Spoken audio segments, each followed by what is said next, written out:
നമസ്കാരം. മൈസൂരുവിലെ നാട്ടുവൈദ്യൻ ഷാബാ ഷെരീഫിനെ നിലമ്പൂരിൽ കൊലപ്പെടുത്തിയ കേസിൽ മഞ്ചേരി അഡീഷണൽ ജില്ലാ കോടതി 1 ജഡ്ജ് വിധി പറയുമ്പോൾ അത് കേരള പോലീസിന്റെ അന്വേഷണ ചരിത്രത്തിലെ മറ്റൊരു പൊൻതൂവൽ കൂടിയാവുകയാണ്.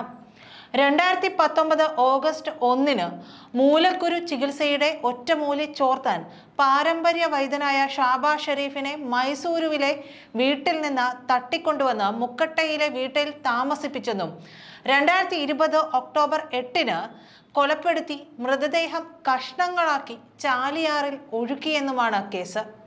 പ്രവാസിയായ ഷൈബിൻ അഷറഫായിരുന്നു പ്രധാന പ്രതി. നാവികസേന സംഘത്തെ ഉൾപ്പെടെ തിരച്ചിലിന് ഇറക്കിയെങ്കിലും മൃതദേഹാവശിഷ്ടങ്ങൾ കണ്ടെത്താൻ കഴിഞ്ഞില്ല. അത്തരമൊരു കേസിലാണ് സുപ്രധാന വിധി. രാജൻ കേസിൽ മാത്രമാണ് അന്വേഷകർക്ക് മൃതദേഹം കണ്ടെത്താൻ കഴിയാത്ത സ്ഥിതി കേരളത്തിലെ പ്രമാദമായ കേസിൽ ഉണ്ടായിരുന്നത്. അന്ന് വിചാരണ നടന്നത് കേരളത്തിന് പുറത്താണ്. രാജൻ കേസിൽ കൊലപാതകം തെളിയാതെ പോവുകയും ചെയ്തു.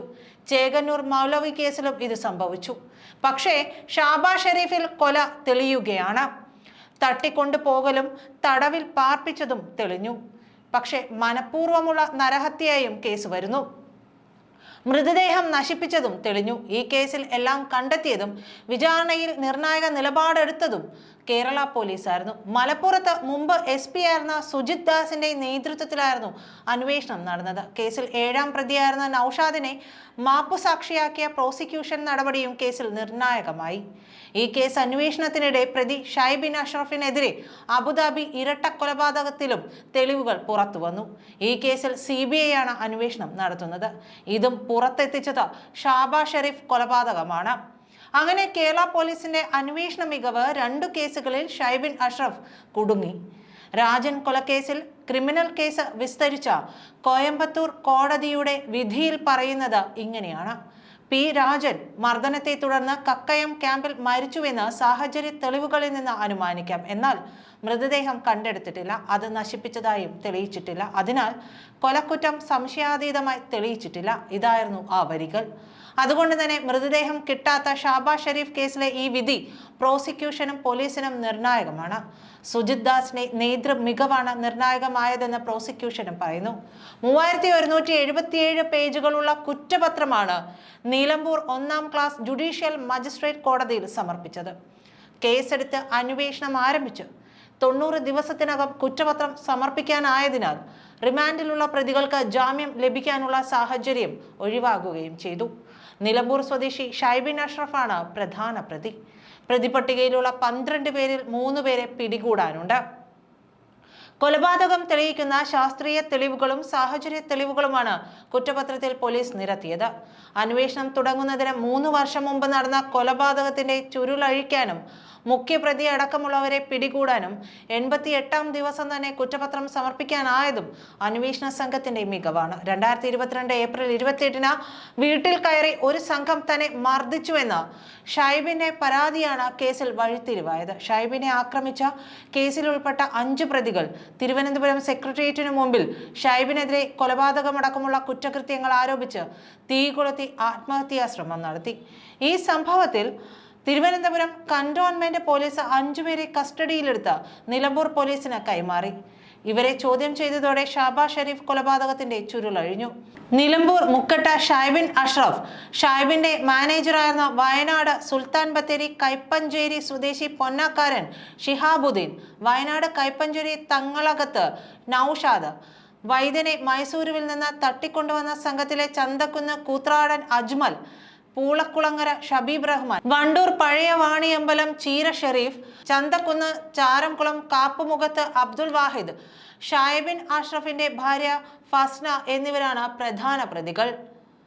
2022 ഏപ്രിൽ 23 ഏതാനും പേർ തന്റെ വീട്ടിൽ കയറി തന്നെ മർദ്ദിച്ചുവെന്ന് ഷൈബിൻ അഷ്റഫിന്റെ പരാതിയാണ് ഷാബാ ഷെരീഫ് കൊലപാതക കേസിലേക്ക് എത്തിക്കാൻ ഇടയായത്.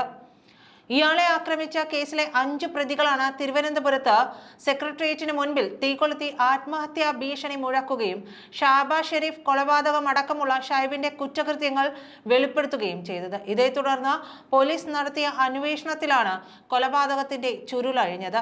2019 ഓഗസ്റ്റിൽ മൈസൂരുവിൽ നിന്ന് തട്ടിക്കൊണ്ടുവന്ന നാട്ടുവൈദ്യൻ ഷാബാസ് ഷെരീഫിനെ 1.5 വർഷത്തോളം ഷൈബിന്റെ മുക്കട്ടയിലെ വീട്ടിൽ തടവിലാക്കിയ ശേഷം കൊലപ്പെടുത്തുകയായിരുന്നു. കൊലപാതകവുമായി ബന്ധപ്പെട്ട് ചെറിയ തെളിവുകൾ ഷൈബിന്റെ വീട്ടിൽ നിന്ന് ലഭിച്ചിരുന്നു. എങ്കിലും മൃതദേഹം തള്ളിയതായി പ്രതികൾ മൊഴി നൽകിയ ചാലിയാർ പുഴയിൽ എടവണ്ണ സീതി ഹാജി പാലത്തിനു സമീപം തിരച്ചിൽ നടത്തിയെങ്കിലും ഒന്നും കണ്ടെത്താൻ കഴിഞ്ഞിരുന്നില്ല. അതായത് മൃതദേഹം ഇല്ലാതെ തന്നെ പോലീസ് കേസ് തെളിയിച്ചു. ശാസ്ത്രീയ തെളിവുകളും സാക്ഷിമൊഴികളും നിർണായകമായി. ഇതിനൊപ്പം സാഹചര്യ തെളിവുകളെയും കൂട്ടിയോജിപ്പിച്ചു. മാപ്പുസാക്ഷിയെ കൂടി കിട്ടിയതോടെ എല്ലാം സുഭദ്രമായി. ഇതാണ് അന്തിമ വിധിയിൽ നിറയുന്നതും. ഷാബാസ് ഷെരീഫിനെ കാണാതായപ്പോൾ ബന്ധുക്കൾ മൈസൂരു പോലീസിൽ പരാതി നൽകിയിരുന്നു. ഷാബായെ പീഡിപ്പിക്കുന്ന ദൃശ്യങ്ങൾ പെൻഡ്രൈവിലാക്കി സുഹൃത്തുക്കൾ സൂക്ഷിച്ചിരുന്നു. ഈ ദൃശ്യങ്ങൾ പിന്നീട് ഇവർ പോലീസിന് കൈമാറി. ബന്ധുക്കളെ കാട്ടി ഇത് ഷാബ തന്നെയാണെന്ന് പോലീസ് സ്ഥിരീകരിച്ചു. ചങ്ങലയിൽ ബന്ധിച്ച് പീഡിപ്പിക്കുന്ന ദൃശ്യത്തിൽ നിന്ന് ബന്ധുക്കൾ ഷാബാസ് ഷെരീഫിനെ തിരിച്ചറിഞ്ഞു. കുറ്റകൃത്യത്തിൽ കൂടുതൽ പേർ ഉൾപ്പെട്ടിട്ടുണ്ടോ എന്നറിയുന്നതിനും തെളിവുകൾ ശേഖരിക്കുന്നതിനുമായി ജില്ലാ പോലീസ് മേധാവി സുജിത് ദാസിന്റെ നേതൃത്വത്തിൽ പ്രത്യേക അന്വേഷണ സംഘത്തെ നിയോഗിച്ചു. തുടരന്വേഷണത്തിൽ ക്രൂരകൃത്യത്തിന്റെ കൂടുതൽ വിവരങ്ങൾ പോലീസ് ശേഖരിക്കുകയും ചെയ്തു. അന്ന് ജില്ലാ പോലീസ് മേധാവിയായിരുന്ന സുജിത് ദാസിന്റെ മേൽനോട്ടത്തിൽ Nilambur DYSP Saju K Abraham, inspector P Vishnu, SI-മാരായ നവീൻ രാജ്, M അസൈനാർ, ASI-മാരായ Reni Philip, Anilkumar, Satheesh Kumar, VK Pradeep, A Jafar, NP Sunil, Abhilash Kaippini, KT Ashif Ali, T Nibin Das, Anwar Sadath, Jio Jacob, Sandhya, Athira, Deepa എന്നിവരായിരുന്നു പ്രത്യേക അന്വേഷണ സംഘത്തിൽ ഉണ്ടായിരുന്നത്. മൈസൂരു രാജീവ് നഗറിൽ ചികിത്സ നടത്തുകയായിരുന്നയാളായിരുന്നു ഷാബാസ് ഷെരീഫ്. ഒറ്റമൂലി മനസ്സിലാക്കി മരുന്നു വ്യാപാരം നടത്തി പണമുണ്ടാക്കുകയായിരുന്നു ഷൈബിന്റെ ലക്ഷ്യം. മൈസൂരുവിലെ ലോഡ്ജിൽ താമസിക്കുന്ന വൃദ്ധനായ രോഗിയെ ചികിത്സിക്കാനെന്ന വ്യാജേനയാണ് ഷാബാസ് ഷെരീഫിനെ ബൈക്കിൽ കൊണ്ടുപോയത്. രോഗാവസ്ഥയിലായിട്ടും ഷാബാസ് ഷെരീഫിനെ മൈസൂരുവിലെ വീട്ടിൽ നിന്ന് നിർബന്ധിച്ച് കൂട്ടിക്കൊണ്ടുപോവുകയായിരുന്നു. ഷാബാസ് ഷെരീഫിനെ കാണാനില്ലെന്ന് ബന്ധുക്കൾ സരസ്വതിപുര പോലീസ് സ്റ്റേഷനിൽ പരാതി നൽകി. പോലീസ് അന്വേഷണം നടത്തിയെങ്കിലും കണ്ടെത്താത്തതിൽ കുടുംബം കൂടുതൽ അന്വേഷണം ആവശ്യപ്പെട്ട് ജനപ്രതിനിധികളെ സമീപിച്ചു. ഇതിനിടയിലാണ് നിലമ്പൂർ പോലീസ് ഷാബാസ് ഷെരീഫിന്റെ ബന്ധുക്കളെ അന്വേഷിച്ച് ചെല്ലുന്നതും. മൈസൂരുവിലെ ചേരിയിൽ താമസിക്കുന്ന 9 മക്കളടങ്ങുന്ന കുടുംബത്തിന്റെ നാഥനെയാണ് നിലമ്പൂരിൽ 1 വർഷത്തിലധികം തടവിൽ പാർപ്പിച്ച് ക്രൂരമായി കൊലപ്പെടുത്തിയത്. തന്റെ വീടിന്റെ 1-ാം നിലയിൽ പ്രത്യേകം മുറി തയ്യാറാക്കി ചങ്ങലയിൽ ബന്ധിച്ച് തടവിൽ പാർപ്പിച്ചായിരുന്നു ഷാബയെ പീഡിപ്പിച്ചത്. 1 വർഷത്തിലേറെ പീഡിപ്പിച്ചും ഷാബ രഹസ്യം വെളിപ്പെടുത്തിയില്ല. 2020 ഒക്ടോബറിൽ ഷൈബിന്റെ നേതൃത്വത്തിൽ മർദ്ദിച്ചും മുഖത്തേക്ക് സാനിറ്റൈസർ അടിച്ചും ഇരുമ്പ് പൈപ്പ് കൊണ്ട് കാലിൽ ഉരുട്ടിയും പീഡിപ്പിക്കുന്നതിനിടെ ഷാബ കൊല്ലപ്പെട്ടു. തുടർന്ന് സുഹൃത്തുക്കളുടെ സഹായത്തോടെ മൃതദേഹം കഷ്ണങ്ങളാക്കി ചാലിയാർ പുഴയിൽ തള്ളി. വയനാട് സുൽത്താൻ ബത്തേരി കൈപ്പഞ്ചേരി സ്വദേശി പൊന്നാക്കാരൻ ഷിഹാബുദ്ദീൻ, കൈപ്പഞ്ചേരി സ്വദേശി തങ്ങളാത്ത് നൌഷാദ്, ഡ്രൈവർ നിലമ്പൂർ മുക്കട്ട സ്വദേശി നെടുതൊടിക നിഷാദ് എന്നിവരുടെ സഹായത്തോടെയാണ് മൃതദേഹം മുറിച്ച് കഷ്ണങ്ങളാക്കിയത്. ഷാബാസ് ഷെരീഫിനെ ഷൈബിനും കൂട്ടുകാരും കൊന്ന് മൃതദേഹം കഷ്ണങ്ങളായി മുറിച്ചത് തടിമില്ലിൽ നിന്ന് കൊണ്ടുവന്ന മരക്കട്ടയും ഇറച്ചി വെട്ടുന്ന കത്തിയും ഉപയോഗിച്ചാണെന്ന് പോലീസ് കണ്ടെത്തി. മുറിച്ചു മാറ്റിയ മൃതദേഹം പിന്നീട് പ്ലാസ്റ്റിക് കവറിലാക്കി ചാലിയാറിൽ തള്ളുകയായിരുന്നു. കുളിമുറിയിൽ വെച്ച് വെട്ടിനുറുക്കി പ്ലാസ്റ്റിക് കവറിലാക്കിയ മൃതദേഹ ഭാഗങ്ങൾ ഷൈബിന്റെ ആഡംബര കാറിലാണ് കൊണ്ടുപോയത്. ഈ വാഹനത്തിൽ ഷൈബിനും ഡ്രൈവർ നിഷാദുമാണ് ഉണ്ടായിരുന്നത്. മുന്നിൽ മറ്റൊരു ആഡംബര കാറിൽ ഷിഹാബുദ്ദീനും പിന്നിൽ നൌഷാദും അകമ്പടിയായി പോയി. തിരികെ വീട്ടിലെത്തി പ്രതികൾ തെളിവുകൾ നശിപ്പിച്ചു. പീഡിപ്പിക്കാനും മൃതദേഹം പുഴയിൽ തള്ളാനും സഹായിച്ച സുഹൃത്തുക്കൾക്ക് ഷൈബിൻ പ്രതിഫലം വാഗ്ദാനം ചെയ്തിരുന്നു.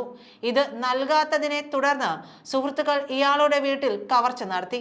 ഇതിനെതിരെ 2022 ഏപ്രിലിൽ ഷൈബിൻ നിലമ്പൂർ പോലീസിൽ പരാതി നൽകി. ഈ കേസിൽ നൌഷാദിനെ പോലീസ് അറസ്റ്റ് ചെയ്തു.